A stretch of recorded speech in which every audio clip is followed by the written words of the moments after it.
Hello guys, what's up? So in this video I'm going to show you how you can change your username in Twitter. So I'm in my Twitter account. On the top you can see your profile picture.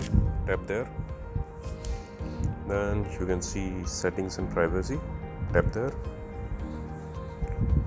Here tap on account.